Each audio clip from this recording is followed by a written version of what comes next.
So what I'm doing in these videos, well, at least some of them, is I'm taking my old field notes that I write in all the time, and this is from like 2022 to 2023, and I just thumb through these things and I pick something out that kind of sticks out that I feel like I can speak to.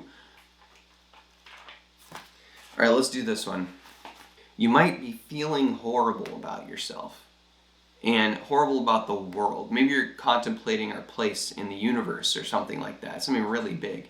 And you wonder what we're doing here. What is our purpose? Why are we here? And maybe you come up with an answer and then that answer really isn't what you expected.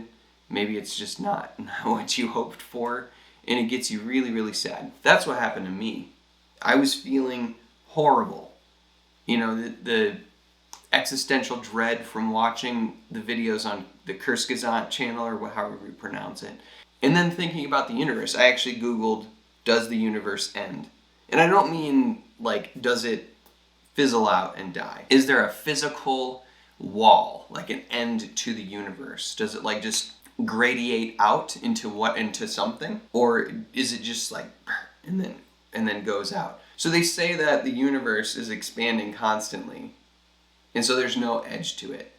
And there's no outside of it. So there's no reality outside of it. There's just expansion. And that blows my mind. There was a little bit down at the bottom, and it said, if we were to travel at light speed across the universe until everything decayed, to most people, until time ended.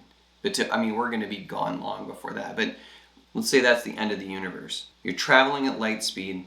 We would only see 3% of the universe. And that made me feel horrible. I know in my lifetime that we're not going to see, the universe, but just the thought of that, the human race will never see that before everything ends. It was kind of sad. I don't know why we exist. I just let my dog in the room, so I apologize for any panting or itching that happens. So, lay down.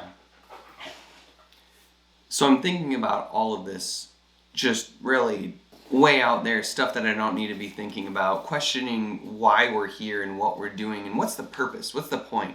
And I open up YouTube, and I'm watching a video where this guy is going around New York, and he's asking people what they're grateful for. And he's going around, people just say, my family and love and all this stuff. And they get to this one guy, and he doesn't hesitate. Right as the guy finishes his sentence, what are you grateful for? He says, I woke up.